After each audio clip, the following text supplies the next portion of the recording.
Alhamdulillah, Assalamualaikum warahmatullahi wabarakatuh. Alladzi la haula wa la quwwata illa billah. Asyhadu an la ilaha illallah wahdahu la syarika lah. Wa asyhadu anna Muhammadan abduhu wa rasuluhu alladzi la nabiyya wa la rasula ba'da. Allahumma salli ala Muhammad wa ala alihi wa sahbihi wa man tabi'ahum bi ihsanin ila yaumiddin. Faqad qala Allah ta'ala fi kitabihil karim. A'udzu billahi minasy syaithanir rajim. Ya ayyuhalladzina amanu taqullaha haqqa tuqatih wa la tamutunna illa wa antum muslimun. Sadaqallahul azim wa sami'na wa ata'na waranaka rabbana wa ilaikal masir. Ikhwatu iman, jamaah salat subuh Masjid Al-Muhajirin, radhiyallahu wa iyyakum insyaallah.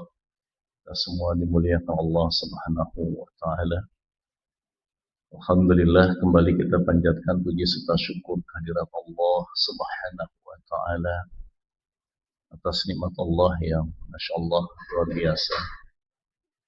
Pertama, nikmat panjang umur yang kembali Allah limpahkan kepada kita, tambah dengan nikmat kesehatan, nikmat keleluasaan, sehingga dengan nikmat-nikmat tersebut ditambah tentunya dengan catatan takdir Allah menghantarkan kita saat ini berada di tempat ini, di masjid yang insyaallah dimuliakan Allah Subhanahu wa taala.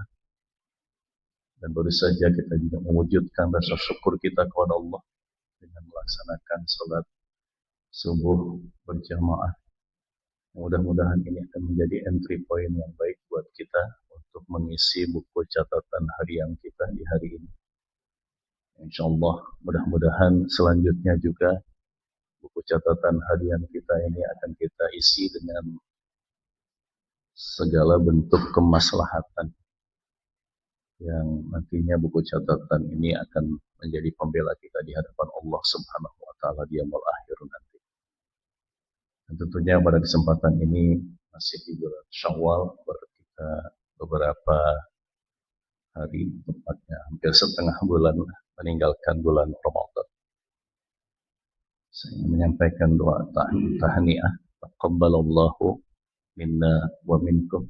Semoga amal ibadah kita, khususnya yang kita lakukan di bulan Ramadan kemarin, diterima oleh Allah Subhanahu wa taala. Ikhwatu iman, adhanillah wa iyyakum, insyaallah dimuliakan Allah Subhanahu wa taala.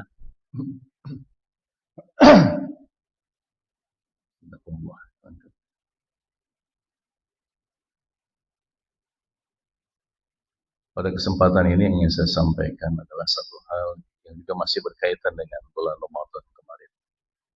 Tapi saya ingin mengajak khususnya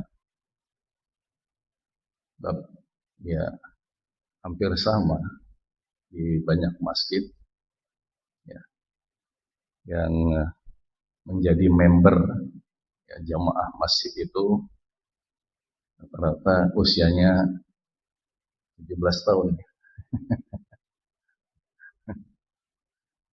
Terbalik ya. Ya. Kalau di Malaysia istilahnya apa? Prajurit tanpa senjata katanya. Bahkan ada yang lebih ininya lagi, sudah disebut manusia tidak berguna katanya.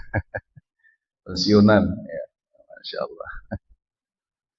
Nah, kalau yang sudah pensiun khususnya ya, atau yang menjelang pensiun barangkali, pasti kita masih ingat ada satu istilah ya, yang ini hampir rata-rata menghantui mereka yang akan pensiun gitu ya. Apa tuh istilahnya? Post power syndrome ya. Nah, itu sepertinya istilah yang sangat-sangat menakutkan itu kan ya. Post power itu adalah setelah tidak ada kekuatan lagi, tidak ada jabatan lagi kan. Post power itu. Sindrom itu Kalau kita buka kamus besar bahasa Indonesia itu berasal dari bahasa Yunani. Yang ternyata memang itu juga bahasa medis. Yang kalau diuraikan itu istilahnya sindrom itu adalah beberapa gejala yang muncul pada saat bersamaan pada seseorang. Tapi itu bukan gejala medis, gitu. Ya, itu bukan gejala medis. Nah, sehingga kalau yang mengalami hal yang seperti ini, gitu kan ya, nah itu biasanya kalau diminta suruh ke dokter dia nggak mau, ya kan? Orang saya selama ini nggak sakit kok, gitu kan? Saya nggak pernah punya riwayat penyakit. Ya. Sehingga ketika kita datang ke dokter pun, dokter pasti akan mengatakan begitu. Ya. Kalau dari gejala yang Bapak sampaikan, itu bukan gejala medis, ya kan? Nah, tapi kenyataannya dialami itu gejala-gejala yang apa kira-kira gejalanya itu? Yang paling berat itu depresi, ya. Ya. Depresi, kekhawatiran, ketakutan, ya kan? Membayangkan nanti setelah pensiun, nah itulah, ya kan? Apalagi kalau pejabat yang ketika masih menjabat pakai pengawalan, mobilnya mobil yang bagus, pakai supir, ya kan? Ketika datang kemana-mana ada yang nyambut, gitu kan ya? Nah, itu. Fasilitas segalanya ada. Dia sudah membayangkan nanti kalau sudah pensiun, waduh nggak ada itu semua, hilang itu semua. Ya, nah, itu ketakutan seperti itu yang muncul kan, power syndrome itu. Ya, ya. Bahkan ada lagi yang kekhawatirannya apa? Ya, mohon maaf ya. Sekarang itu walaupun sudah pensiun bukan berarti aman dari panggilan KPK katanya. Ya, banyak yang udah pensiun justru sebab ketika masih menjabat masih kuat lah ya gitu lah. Tapi kita udah pensiun masih tetap dipanggil sama KPK, ya kan? Ingat-ingat lagi tuh waktu lagi pejabat dulu begini. Insya Allah. Nah, sehingga tidak jarang akhirnya ya karena terus ya kan, dibayangi hal yang seperti itu, apakah sebelum pensiunnya atau sesudah pensiun, apalagi itu yang tadinya hanya gejala bukan gejala medis akhirnya muncul gejala-gejala medisnya tuh. Ya, misalkan gampang sekali kena dikit-dikit flu, batuk, pilek gitu kan ya, itu gampang sekali penyakit. Yang itu diistilahkan kalau dalam ilmu medis itu apa? Imunitas ya. Imunitas terhadap penyakitnya turun sekali itu. Gampang sekali kena penyakit. Dan depresi tadi ya kan menyebabkan kadang-kadang apa jadi? Ya kan. Mikirnya yang enggak tuh kalau udah depresi gitu kan. Ya. Nah, yang lebih parah lagi adalah muncul tadi penyakit-penyakit yang tadi diklaim oleh yang bersangkutan, saya nggak pernah punya riwayat penyakit. Kok tiba-tiba ya, kan tidak jarang setelah pensiun, gak lama dari pensiun, mohon maaf misalkan ada yang kena stroke gitu kan. Apalagi muncul apa? Kardiovaskular, jantung ya kan. Masya Allah. Akhirnya muncul tuh. Ya, gejala-gejala medisnya itu. Tadinya awalnya bukan gejala medis itu. Nah, ternyata ini juga ada yang mencoba membahasnya hal yang seperti ini. Ya. Kalau bapak-bapak lihat di apa ya di media sosial ada satu buku baru tuh, Al-Quran medis katanya. Jadi dia mengungkap ayat-ayat di dalam Al-Quran yang hubungannya dengan masalah medis penyakit. Nah, sempat ada yang mengatakan tuh katanya, kalau yang ketika jadi pejabat menyalahgunakan jabatannya, banyak berbohong, banyak berdusta katanya, ya kan? Nah itu nanti akan muncul tuh penyakit-penyakit itu yang sebelumnya nggak ada sama sekali katanya. Dan ini ternyata sudah Allah ingatkan di dalam Al-Quran itu. Nah, dalam buku itu disebutkan surat Al-Baqarah, itu surat yang kedua ayat 9 dan ayat yang ke-10. Saya bacakan ayat yang ke-10-nya deh. Ya kan? A'udzubillahi minasyaitonir rajim. Fi qulubihim maradun fazadahumullahu maradha. Di dalam hati-hati mereka apa? Maradha itu apa? Kebohongan. Ya kan? Ada penyakit. Ada penyakit. Ya. Fazadahumullahu maradha. Kemudian kata Allah, akan aku tambahkan penyakitnya itu. Ya. Walahum adzabun alimun bima kanu yaktibun. Dan bagi mereka, ya, itu aja disebutkan di dalam hati mereka ada penyakit, lalu Allah tambahkan penyakitnya itu. Ya. Dan yang sudah pasti adalah, ya kan, sudah tersedia nanti katanya azab yang sangat pedih bima kanu yaktibun. Dikarenakan apa? Kebohongan-kebohongan, kedustaan yang dilakukan. Jadi pertama penyakit yang akan muncul karena kebohongannya itu, yang kedua juga sudah pasti nanti soal hisabnya ya kan dengan kebohongannya itu. Jadi dalam buku itu disebutkan, ya kan. Kenapa banyak tadi yang tiba-tiba muncul? Karena itu, ya kan, kebohongan, kedustaan yang dilakukan. Masya Allah. Ya. Nah, tapi saya yakin kalau Bapak di sini yang udah pada pensiun nggak mengalami itu. Karena apa? Kompensasinya ke masjid, gitulah. Kalau ke masjid, insya Allah. Ya. Walaupun akhirnya kan jadi trademarknya gitu ya. Masjid itu jamaahnya siapa? Ya, pensiun yang udah usia di atas 50, 60, ya. Ini nggak tahu nih Masjid Al-Muhajirin ada yang protes nggak? Kenapa masjid di lantai 2 saya? Yang namanya dengkul ini udah nggak bisa diajak kompromi lagi untuk naik gitu kan ya. Kemudian nanti bikin lift aja ke lantai 2 ya. Betul Pak Mo. Masya Allah. Ayo. Nah, saya gambarkan ini, kenapa? Istilah yang sama itu, ya, oleh beberapa ulama digunakan juga untuk kondisi ba'da Ramadan. Ya. Dengan istilah yang sama diambil itu, tapi dengan istilahnya apa kalau dengan Ramadan? Post Ramadan syndrome. Ada enggak? Ya.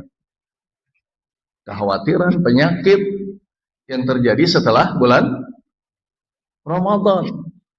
Ya. Wah, ini agak ini juga ya. Berarti kan kalau tadi sindrom itu cenderung gejala-gejala yang sifatnya psikologi, psikis, bukan gejala medis. Nah, ini ternyata bisa juga dialami oleh mereka-mereka setelah bulan Ramadan. Itulah ya. Ada nggak tuh yang bergejala seperti itu? Ada yang nggak bergejala seperti itu setelah Ramadan? Gejalanya bukan medis, tapi gejala psikis, ya kan? Setelah Ramadan, ya. Nah, ternyata bisa jadi ada, Pak. Jadi ada. Kenapa? Ya, karena dari baik ayat Al-Quran maupun warning, peringatan yang disampaikan oleh Rasulullah itu, ya, itu kandungan maknanya itu menuju kepada tadi soal gejala-gejala non medis tadi yang akan dialami oleh mereka-mereka ba'da Ramadan. Nah, yang pertama, ya, kalau kita buka surat An-Nahl, surat 16, ayat yang ke-92, ya. Walaupun kalau kita buka tafsirnya, ayat ini sebetulnya berkaitan dengan masalah, ya, perjanjian. Orang-orang yang tidak, ya kan, menepati perjanjian yang pernah dibuat. Tapi banyak ulama menggunakan ayat ini berkaitan dengan apa yang terjadi ba'da Ramadan itu. A'udzubillahi minasyaitonir rajim. Wala takunu kallati naqadat ghazlaha min ba'di quwwatin ankatha ila akhiril ayah. Saya potong aja lah sedikit. Artinya apa? Janganlah kalian menjadi seperti seorang wanita, ya, yang merajut, yang menenun. Ya. Menenun atau merajut itu kan pekerjaan yang seperti apa, Pak? Makanya disebutkan wanita di situ. Karena yang telaten, ya kan, yang teliti itu wanita tuh. Kenapa? Satu persatu benang coba, ya kan? Bayangkan yang namanya untuk jadi satu kain itu berapa banyak benangnya? Bukan 1, 2, 3, 4. Bisa ratusan, bisa ribuan kan, ditenun satu-satu tuh. Ya kan? Kalau laki-laki nggak bakal sabar. Maka memang umumnya ya kan, kalau di daerah-daerah itu ya, yang masih menggunakan istilah tenun tangan itu ya, itu adalah wanita. Sabar, telaten, ya kan? Satu persatu, betak, betuk gitu ya, itu bunyinya itu ya. Menenun menjadi kain, ya kan? Menjadi kain. Nah, tapi kata ayat itu apa? Setelah jadi kain, diuraikan lagi itu, dilepasin lagi satu persatu benangnya coba. Ya. Kira-kira yang seperti ini kerjaan apa nih namanya? Hah? Kalau ada yang seperti ini berarti kira-kira kita nyebutnya apa tuh? Ya kan orang nggak ada kerjaan ya kan. Udah bagus jadi kain. Ya coba bayangkan, ikhwatu iman, ya kan? Kalau namanya kain tenun sekarang itu ya, tenun tangan, apalagi yang jadi batik nanti ya, atau tenunannya udah langsung jadi motif itu kan ya. Kira-kira harganya berapa, Pak? Mahal itu, ya kan? Untuk satu baju itu bisa jutaan itu. Beda dengan yang tenun mesin. Yang tenun tangan itu mahal. Coba. Sudah jadi barang yang mahal, ya kan? Diuraikan lagi jadi sesuatu yang kalau udah jadi benang-benang lagi apa harganya coba? Apalagi sudah jadi benang-benang putus itu selebar kain tenun itu, ya kan? Kalau masih jadi benang yang panjang gelondongan yang masih nyambung masih lumayan. Ini sudah jadi lepas begitu. Ya. Kira-kira tanggapan kita kalau ada orang yang seperti ini kita sebut apa nih? Hah? Kelainan jiwa enggak? Ya kan? Orang harus bisa dijual dengan harga yang mahal ini aja. Gitu. Nah, ini gambaran buat mereka-mereka yang di bulan Ramadan tadi sudah menenun gitu loh. Menenun menjadi satu kain yang harganya mahal, selepas bulan Ramadan diurai lagi tuh. Ya kan, tenunannya menjadi sesuatu yang tidak atau kurang nilai manfaatnya gitu kan. Ya. Boleh nggak kalau kita bilang nih orang ada sesuatu nih kelainan, ya kan? Nah, itu. Ya. Nah, ini bisa disebutkan tadi post Ramadan syndrome ini orang yang seperti ini, ya kan? Ya ada gejala-gejala ya udah jelas tadi menjadi sesuatu yang luar biasa di bulan Ramadan, selepas bulan Ramadan, ya kan? Contohnya istilah menenunnya tadi apa? Misalkan, ya kan? Kalau ada yang sebelum bulan Ramadan, sholat juga masih belang bentong gitu ya, nggak 5 waktu di bulan Ramadan rajin. Ya. Keluar bulan Ramadan, tinggalin lagi itu, ya kan, sholat-sholatnya. Termasuk juga di bulan Ramadan, apalagi sholat subuh ya, banyak yang hadir, ya kan. Kenapa? Karena ada sahur, ya kan. Setelah sahur, ya sholat berjamaah ke masjid. Kira-kira sekarang kalau dihitung dibandingkan dengan Ramadan gimana sekarang? Yang ke masjid. Itu sama tadi dengan orang yang menenun, udah ditenun, udah dibuat yang baik. Ya. Di bulan Ramadan, sholat tarawihnya Subhanallah, luar biasa. Tapi selepas bulan Ramadan, kadang-kadang kita juga tuh ya challenge banget tuh ya. Baru di malam yang pertama aja menjelang tanggal 1 Syawal karena kesibukan ini itu udah nggak ada tarawih lagi, ya. Karena besoknya mau lebaran, lewat juga tuh. Begitu juga yang biasa ya kan, wah di bulan Ramadan bacaan Al-Quran luar biasa ya. Berapa kali hatamnya Pak di bulan Ramadan kemarin? Hah? Di pertengahan bulan Syawal udah berapa kali hatam nih? Di masjid di bulan Ramadan setiap ada sholat wajib ada yang terus ya kan? Sekarang masih ada nggak? Ada sholat ya kan? Masya Allah tuh, ya kan? Nah, jadi pengistilahan itu juga ya subhanallah ya kan. Ada nih mereka yang mengidap seperti ini, sindrom ba'da Ramadan. Ya. Nah, ikhwatu iman adhanillah wa iyyakum insyaallah dimuliakan Allah Subhanahu wa taala. Kemudian yang kedua juga warning peringatan dari Rasulullah juga hampir sama juga berkaitan dengan sesuatu yang sudah dilakukan itu tapi menjadi sia-sia. Ya. Apa tuh sinyalemen Rasulullah bagi mereka yang saum? Kamin so'imin laisa lahu min siyami illa ju' wal atas. Ya. Kata Rasulullah, kamin. Kamin itu kan pertanyaan, ya kan? Berapa banyak? Akan cenderung sebenarnya pernyataan sebetulnya. Akan banyak gitu loh. Ya. Seperti dalam surat Al-Baqarah juga ya. Masalah 249 di situ ada diungkapkan gini. Alhamdulillah minasyaitonir rajim. Kamin fi'atin qalilatin ghalabat fi'atan katsiratan biiznillah. Ya. Itu kan kalau dibilang pertanyaan nggak mungkin. Masa Allah bertanya. Berapa banyak gitu kan? Itu nyatanya akan banyak gitu lah.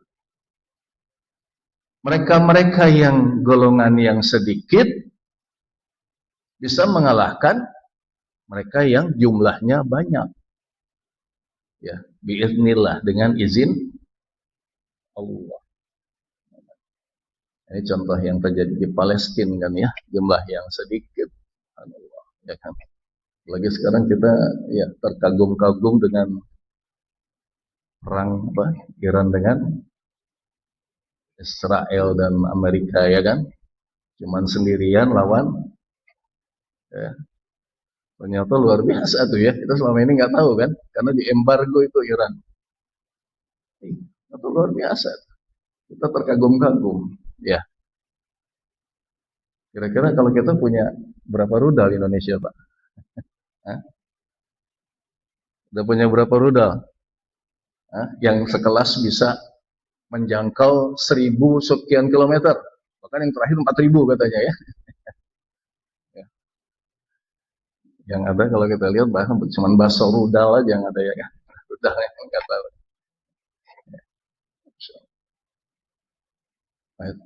Jadi kamin fiatin, ini juga kamin so'imin, pasti akan banyak tuh mereka-mereka yang saum yang puasa, ya kan? Laisa lahum min siyam, nggak dapat apa-apa dari puasanya kecuali lapar dan haus, ya kan? Nah, kenapa hanya dapat lapar dan haus? Nah, ini lagi-lagi tadi tuh bisa disamakan dengan perempuan yang menenun itu, udah jadi sesuatu yang itu yang berharga tapi jadi juga begitu. Untuk apa capek-capek cuma dapat lapar haus saja? Ya kalau istilahnya anak-anak kita, cucu-cucu kita umur 7 tahun, 8 tahun udah pada bisa tuh puasa ya kan? Kalau hanya sekedar nahan lapar dan haus, mereka juga udah bisa kok gitu loh, ya kan? Nah ini kalau yang sudah dewasa, kalau hanya puasanya seperti itu, Ya kan sama aja nggak? Ya kan kalau disebutkan langsung sama aja tuh dengan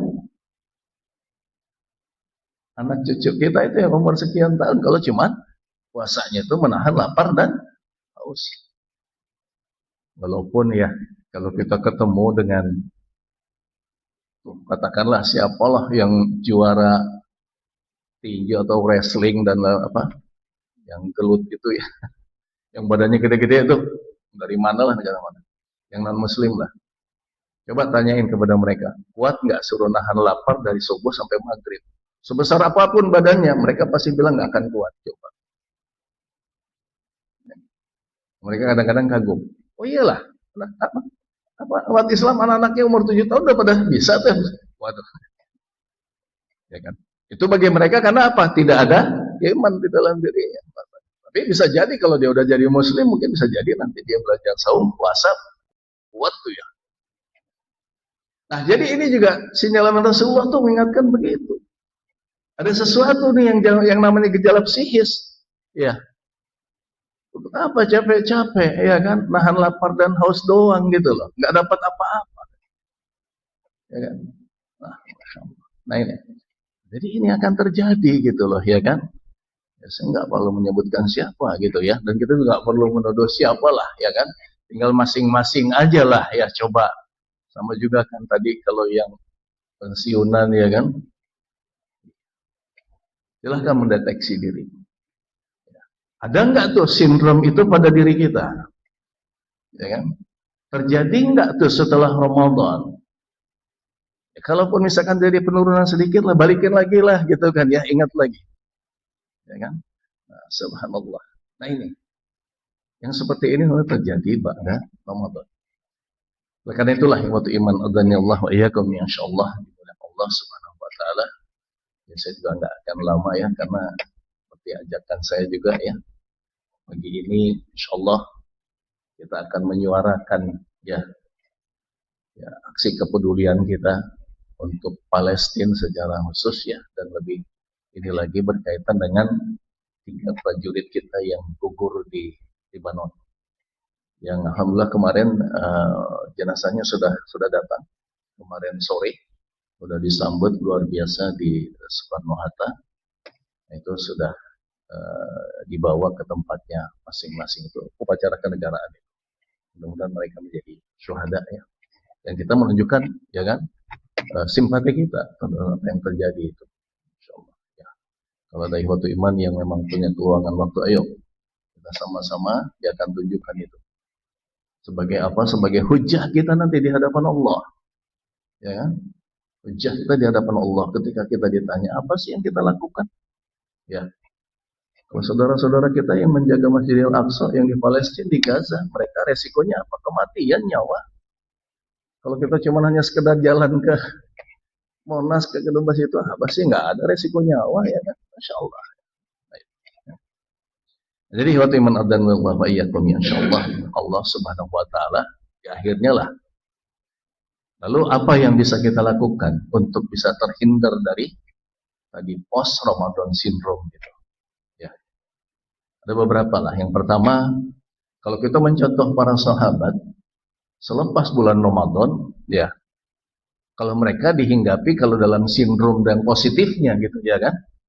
Sindrom dalam artian apa? Wah, mereka betul-betul itu, ya kan? Mencoba untuk menghindar dari sindrom yang tadi yang sifatnya meninggalkan, tapi justru dia berupaya untuk mempertahankan ibadah yang melakukan di bulan Ramadan itu. Gitu. Ya kan?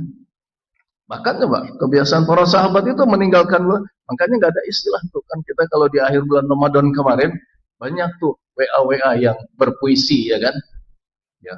Sebentar lagi Ramadan akan meninggalkan kita. Gitu kan? Pertanyaannya, Ramadan yang meninggalkan kita atau kita yang meninggalkan Ramadan? Ya kan? Jangan-jangan kita yang meninggalkan Ramadan. Ya. Ramadan itu hanya soal bulan waktu yang memang Allah tetapkan menjadi bulan yang istimewa. Ya. Tapi Ramadan itu karena bulan yang tetap akan ada sampai kapanpun, sampai akhir kehidupan ini. Tahun depan pun Ramadan pasti akan datang. Kalau belum kiamat, ya kan? Ya. Tapi pertanyaannya, kalau bulan Ramadan itu akan datang lagi tahun depan, kita kira-kira gitu loh, tahun depan gimana? Hah? Allahu a'lam ya kan. Jangankan sampai tahun depan, gitu loh. Ya. Nah ini kan Ramadan yang meninggalkan kita atau kita yang meninggalkan Ramadan? Makanya kalau para sahabat menunjukkan itu bahwa mereka tidak akan pernah meninggalkan Ramadan. Walaupun secara waktunya, zamanunnya itu Ramadan memang udah berlalu.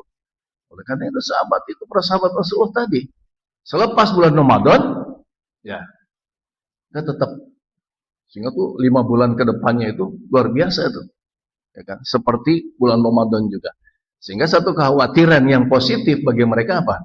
Para sahabat meninggalkan bulan Ramadan dengan satu kekhawatiran apa? Khawatir ibadahnya tidak diterima. Sekali bersahabat Rasulullah itu ada kekhawatiran yang seperti itu. Gimana dengan kita coba, ya kan? Ya, para sahabat aja yang udahlah kita nggak bisa ngebayangin gimana luar biasanya mereka. Ada kekhawatiran seperti itu. Ibadahnya tidak diterima. Kenapa? Karena itu tadi tahniah Idul Fitri apa coba? Dikasih taqabbalallahu minna wa minkum. Ya kan? Semoga Allah menerima amal ibadah kita. Kan di situ harapan. Mungkin nggak diterima? Mungkin nggak? Ya mungkin. Itulah. Ya. Atau kita sudah yakin pasti diterima? Ya kan harus optimis. Betul, optimis harus dibarengi juga dengan kualitas. Coba bayangkan, sekualitas para sahabat saja, ya kan? Saya khawatir nggak diterima. Subhanallah, ya kan? Nah itu, coba tanamkan itu tuh. Ya. Kalau nggak diterima kemana? Oh berarti bagaimana kita mengganti saum di bulan Ramadan menjadi saum yang sunat di bulan berikutnya, ya kan? Bulan Syawal ada 6 hari bulan Syawal, ada Senin Kamis, ada Ayyamul Bid. Kalau mau juga Daud, ya kan? Subhanallah. Tadarusnya jangan tinggalkan, ya kan? Yang mau Ramadan kita ganti dengan tahajud, subhanallah tuh. Itu yang pertama, ya. Kan para sahabat seperti itu. Ya. Yang kedua, yang menarik juga, ya kan? Para sahabat itu istilahnya apa ya? Bukan menyesali karena berbuat dosa, menyesali karena apa yang mereka lakukan ternyata, ya kan? Kalau mereka bisa lebih saja melakukan, luar biasa yang akan mereka dapatkan itu loh. Coba, sekali para sahabat begitu berpikirnya. Karena ada satu contoh, pernah dengar nggak sahabat Rasulullah yang namanya Sya'ban? Ya kan? Dia seorang sahabat yang low profile lah. Kalau setiap sholat berjamaah itu, dia nggak ngambil di tengah sini, tapi di pinggir saf. Sya'ban itu. Tapi terdetek oleh Rasulullah. Karena kan kebiasaan Rasulullah gitu, selesai sholat kan menghadap ke jamaah. Nah, singkat cerita, pada saat sholat subuh, Rasulullah nggak melihat tuh Sya'ban ini. Tanyakan kepada para sahabat yang lain, mana tuh Sya'ban? Ya kan? Oh nggak ada yang tahu. Ditanya Rasulullah, ada yang tahu nggak tinggalnya di mana? Ada yang tahu, gitu kan? Sehingga akhirnya pada sholat subuh itu, ini kayak kita gini, habis sholat subuh gini, jalanlah gitu kan ya, ke tempat tinggalnya Sya'ban itu. Tahu nggak Pak? Ba'da sholat subuh berangkat dari Masjid Nabawi sampai ke rumahnya itu jam berapa? Sudah duha. Berarti kira-kira berapa jam perjalanannya? Hah? Berapa jam? 2-3 jam lah ya gitu ya. Nah itu yang dilakukan oleh Sya'ban itu. Setiap waktu sholat wajib 5 kali sehari. Bayangkan Pak. Perjalanan sekarang. Berarti kalau subuhnya dia jalan jam berapa kira-kira? Ya kan? Nah itu. Ya, tibalah Rasulullah di rumahnya. Disambut oleh istrinya. Ditanya, mana Sya'ban? Kok nggak sholat subuh? Apa kata istrinya? Dia meninggal. Dia meninggal ya Rasulullah. Tapi kata istrinya apa? ketika sakaratul maut ada tiga itu, ya kan, ungkapan yang keluar dari lisannya apa? Yang pertama, kenapa enggak lebih jauh? Yang kedua, kenapa bukan yang baru? Yang ketiga, kenapa enggak semuanya? Coba, bingung kan pertanyaan gitu si istrinya. Ya kan? Kok ada tiga ungkapan itu ya Rasulullah? Rasulullah ya kan mendapatkan wahyu. Lalu apa kata Rasulullah? Ya, itulah yang akan dialami oleh setiap mereka yang mengalami sakaratul maut. Jadi akan diperlihatkan itu, ya kan, hasil daripada perbuatan baiknya ketika dia masih hidup. Ya, ini kata hadis ya. Saya sendiri belum ngalamin, nggak tahu nanti lah. Ya kan, pasti kita akan ngalamin begitu semuanya kan. Perlihatkan. Kira-kira apa yang diperlihatkan kepada kita nanti, insyaallah. Itu kepada Sya'ban juga, itu kata Rasulullah, itu diperlihatkan tuh apa yang pernah dia lakukan. Yang pertama, kenapa pertanyaannya tadi? Kenapa enggak lebih jauh? Masya Allah, coba. Ya, dia udah melihat tuh bahwa Allah menyediakan yang luar biasa karena dia setiap sholat, ya waktu sholat harus menempuh perjalanan berapa tadi? 2-3 jam ke masjid. Lalu diperlihatkan tuh hasilnya seperti ini luar biasa. Tapi dia masih menyesal. Coba lebih jauh lagi, masya Allah. Ya kan? Sementara di sini ada nggak ya? Jamaahnya harus jalan 2-3 jam. Ya. 2-3 menit ada kali ya? Masya Allah. Kenapa nggak lebih jauh? Katanya. Coba, masya Allah. Kenapa nggak lebih jauh? Yang kedua, dia juga kalau setiap berangkat itu kan tadi kan harus 2-3 jam. Berarti jam berapa harus berangkat? Di sana kan sering terjadi musim dingin. Ketika musim dingin itu apa? Dia pakai 2 lapis. Yang dalam yang baru. Kenapa? Karena untuk memastikan nanti ketika sampai itu yang baru inilah yang dipakai, yang luarnya itu yang dilepas. Karena khawatir dengan coba menjaga kebersihannya luar biasa. Tetapi terjadi ketika dia berangkat ke Masjid Nabawi di perjalanan ada mereka yang jangankan punya 2, 1 pun nggak punya. Kalaupun punya tipis gitu kan dalam keadaan dingin. Kasihan dia kasih yang satunya, yang luarnya tuh. Bukan yang baru gitu kan. Dia kasih. Diperlihatkan. Itu udah luar biasa nggak tuh? Ya kan? Iya. Tapi kenapa nggak yang baru yang saya kasih? Coba kalau baru. Wah, luar biasa. Subhanallah. Yang ketiga apa? Kenapa nggak semuanya? Dia biasa bawa bekal. Karena itu kan 2-3 jam itu perjalanannya kalau sebut. Dia bawa bekal roti. Ya. Tapi di perjalanan ketemu juga dengan yang kelaparan. Dia bagi 2 rotinya. Dia menyesal. Kenapa nggak dikasih semuanya? Coba. Subhanallah. Ya kan? Nah ini, coba kita tanamkan juga yang seperti ini. Ya. Kalau memang kita bisa melakukan yang lebih, kenapa enggak? Nah itu. Lagi berkaitan dengan harta kita banyak aja kan godaannya ya. Itu. Yang kedua itu coba tanamkan supaya kita tidak terkena sindrom.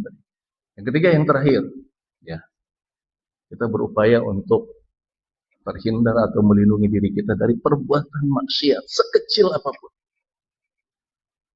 Karena yang namanya perbuatan maksiat sekecil apapun akan mempengaruhi kualitas ibadah kita. Coba deh Pak, perhatikan. Kalau tiba-tiba kita malas, tiba-tiba ada sesuatu yang menimpa diri kita dengan ibadah kita. Perhatikan pada diri kita. Kemaksiatan apa yang kita lakukan? Ya kan? Kenapa? Itu terjadi kepada salah seorang imam mazhab, ya kan? Siapa? Imam Syafi'i. Ya. Suatu saat dia mendatangi gurunya tuh Imam Waqi. Dia bertanya kepada gurunya, kenapa ya?